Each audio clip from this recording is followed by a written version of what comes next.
All right, everyone. How's it going today? Hopefully, you're having a beautiful Monday afternoon or morning or evening, wherever you are. Today, we're going to be talking about the casting process. This is for anyone out there who has a video that you need to cast for, let's say for a client or for a brand or a company, or you're shooting for a brand or a company, or you're doing your own videos where you need to get actors. This video is for you because I'm going to break down the process so it doesn't sound so hard or foreboding or difficult, because a lot of people think that the casting process is this huge Hollywood production where you have to send out sides and scripts to talent agents and casting directors and find actors online. It's really simple. And I want to make this really accessible to a lot of brands and companies and startups and small businesses out there, because having the right actor for your video can really make or break a video. Now, most of you will probably create a video if you're a small business or a startup or just a video creator where you are actually asking family or friends or workmates or employees to be part of the video. Let's say it's a founders video where you're interviewing the founders and you're interviewing the employees, doing testimonials. It's usually the people within your office or your company or your friends or family, so you don't have to pay for anyone. Now, this is great for company videos that need testimonials or the day in the life or the behind the scenes kind of look. Though sometimes you would need to get an actor if you want to recreate scenes of a lifestyle, of an ideal life that your customers would have, or if you want to create some kind of mini commercial or a social media ad where you're using actors that really could show your product in the best light by using their skills, really their performances, their facial expressions, the way that they speak, everything. Now you can get spokespeople or a spokesperson. That's going to be like the actor that's like the disaster guy for State Farm, not State Farm, sure. All states, you have, certain actors that are the spokespersons for certain brands. I'm totally blanking for a bunch of spokespeople out there, like Vital Greens, Vital Proteins, and Jennifer Aniston, and a whole bunch more. Anyways, sometimes you want to get a spokesperson to actually represent your brand because it'll bring in some credibility and social proof. So let's say if you got Johnny Depp to represent your watch brand, like Bogova or whatnot, what happens is that you end up having someone that everyone knows about that's sponsoring your brand and is co-signing with you and is representing your brand. And next thing you know it, people think that you are bigger than what you actually are. So today we're really going to go through the process, and this really actually goes through the script process. So you can have your spokesperson. You can also have an actor in a scene where they are going through some sort of scene that shows your products, shows your services. I'm talking about this today because I'm actually doing a casting process for one of my clients where we are creating a scene about their product where they have someone who is inside of their living room who's using the product, and they have a date, and then it's this whole video that goes through the products and the product's features and benefits by showing a whole story. It's a pretty cool concept, and I'm really excited to do this. And I'm going through the casting process right now, and I've done this casting process a few times this year. And so the first thing you really need to do is figure out who your character is. So you have to break down the script. And the way you do that is that you look through your script. If you don't have a script, break down your video, create an outline. And in that outline, what you do is look at the certain people that you need to hire as an actor. And what you have to create is kind of a description of that actor or that character. And you would want to have the age range, like 18 to 35, 45 to 60, sex or gender. So male, female, or gender neutral, however you want to do it. Height, do you want them to be short, tall? What's the height range? Overall look and appearance. So let's say it's like the hair. You want a brunette or a blonde, bald, shaggy hair, whatever it is. The build. Do you want someone that's athletic? Do you want someone that's skinny? Someone that's more average? Whatever it is, it's up to you. I know you don't want to get canceled out there, so you have to be very mindful of what you use for your character descriptions. And then, of course, there's the idea of the description. Like, do you want a single mother? Do you want a millennial athlete? Do you want a gamer? That really helps with people figure out if they're right for the position. And then you have the actual scene. So you want to tell them, okay, what are you going to be doing in the scene? So if it's for this commercial, we're looking for a young entrepreneur who is 25 to 30. That's a male. It's around 5'4" to 6 foot. They look like just an average Joe with brunette hair and a beard. And they are a young entrepreneur who's at home, who is frantically trying to clear their desk and their workstation before they have their first date. And so we're looking for someone that's like, that looks like a at-home entrepreneur or some kind of startup entrepreneur. And so from there, once you have that on a description, you want to start going out to have an open call for auditions online, or you can send it to a talent agent or casting directors so that you can actually have someone else look for the talent for you. So people who have the budget, I really do suggest you go through casting directors because they actually know the up and coming talent and can work with your budget. Of course, it's going to be a little bit expensive. And if you want to go to the next level where you want to get an actual celebrity that everyone knows about that's on TV or film, then you go to a talent agent. And that's a little bit hard of a road, but it's possible. And of course, it all depends on your budget. So you have the money and you have the connections and you have that talent agent that has your ear, go for it. Now, most people will actually do an open call or look for, actors out there who are up and coming.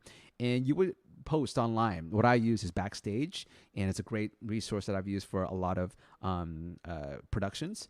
And you'll create a profile, and then you create a open casting call, and then you add that description that you just talked about. And then another way you can actually do is ask family and friends, like we said before, and also your clients' networks, so anyone who are employees. But right now, we're going to focus on an open call or open casting call. Now, when that's done and you have people who apply, you can provide sides. So if your script or your casting call or your video has a script with lines and everything, you want to give that to the selected list, the people that you like, so that they can actually read it back to you when it comes to an audition tape.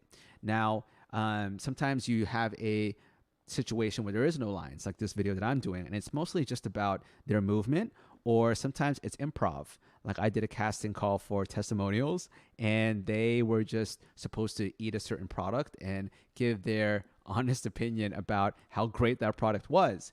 And so rather than just creating a script for them, we wanted them to do improv. And so we just wanted to see if they had any acting reels or any spots that we could look at that would somewhat be similar to what we were looking for, or something that would actually show their skills as an actor, or anything that would actually fit the role. So if it's comedic, you want a comedic reel. If it's an action, you want an action reel. If it's a drama, you want a drama reel.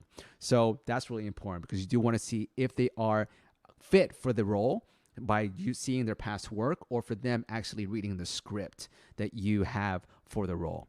And then from there, once you have your selections, you're going to have a callback. And these are your favorite selections. You really narrow down your list here. And this is when you start doing a screen test of the script. And you can either have them come in person, but it's COVID now, so you can have this rather as a screen test. You can either have them send in a video of them doing the part, either reading the script or whatever you want them to do, maybe improv, like, hey, can you improv doing a testimony of eating food and being excited about it?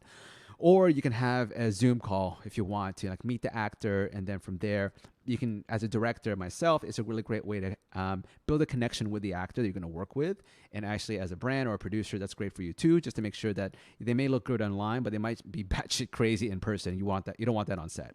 So meet the person on Zoom, have them say the part, have them audition, have them do their screen test, and then from there, you're going to make your selections. Now, when you choose the actor that best suits your role, then you're good to go. And it really just depends on your budget. So know from this point that you should know what the actor minimums are for your state. A really great way to see that is to check out the Screen Actors Guild minimums. So look up SAG and SAG-AFTRA, AFTRA. And you can look at all the union minimums for a day rate. And then from there, you can also start looking into what's a non-union gig, probably what you're going to be doing. And then you can look online for that. I don't want to give you a number because it depends on the state, and I just don't want to say anything because it really does change over time, and it depends on the actor. So you would have to ask the actor, and also depends on your budget. So you can actually negotiate with actors. So let's say if you're doing a short film, you can actually negotiate with actors to either do it pro bono, do it as a deferred payment. That means that when you do get financing, you defer their payment until you get financing, and then you pay them then. And then there's other ways where you can just give them credit, or have it part of their reel, or you can pay them a small amount. It just depends on how you negotiate with the actor or with their manager or their agent, depending how big they are. And then once that's done and you're ready for the actual production, remember about talent release forms or a contract so that you get the rights to the likeness and appearance and the image and the visuals. Basically get the rights to use their image for your video and your film. And that sheet or that contract is, I have one. If you want to ask me, just DM me or email me, or you can go online and look on Rocket Lawyer or LegalZoom, or look for an entertainment lawyer, or if you want, you can do a Google search and find a template out there. But I do suggest you consult an attorney to find a really solid talent release form that will protect you in the future, so that, let's say that you do end up getting big with this commercial and you start making money. There are times where, if it is a national commercial, you owe that actor's money for the amount of time that you feature that commercial on broadcast TV.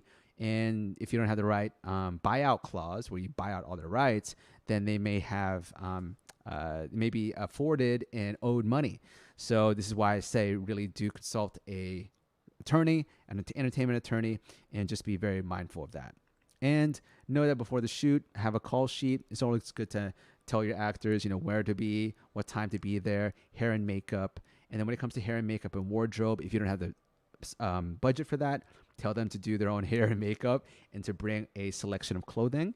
And this actually goes back to the script and your side, your character description. And then you would tell them, hey, look, I am looking for a young entrepreneur that's at home, so I want you to bring business casual, or also want you to bring casual. And then I have 3 scenes. Can you bring selections from there? If they don't have it, then you would have to actually provide the clothes. This is when you're bringing a costume designer or a stylist. And then from there, that's another extra expense for you if you want to go that route. And then other than that, once the shoot is done, you will then pay them through their loan out company, which is their own version of an LLC or a company or a legal entity, or you'll pay them individually. And you would ask them for their invoice. And depending how you have structured your entity and your company or your own whole production, then it depends on how you do the whole invoicing structure from there. But that is the simple casting process. It sounds pretty complicated, but it's pretty simple if you think about it. You just have to know the description of the character that you're trying to look for, and you post it on a site where actors are, which is Backstage. You put it out there like a job description or a job post. You get a bunch of people applying. You pick the people that you like the best. You send them the side. You send them the script. You have them send them a video doing that. And you pick. You can pick the person there, or you can go into screen tests to pick the few that you like. And then you can meet them on Zoom. That way you can know if they're the type of person you want to work with on set. And then from there, you make your selection, and then you make your video. So hopefully that was helpful for anyone out there who is looking for casting, who is casting for a video or for a film, and just wanted a really quick and easy process. There's a lot of other things inside there, I'm sure, that I missed, but that's something for a lot of people who have low budget productions. If you have any questions at all, please leave a comment below or email me at mitchell@videoconntentschool.com or mitchell@thecreativehaven.com. And please share this with anyone you think would find this helpful, and like and subscribe and comment. And if you have any questions, just let me know. Appreciate you. I will be back next week on Monday, and I will see you then. Thank you.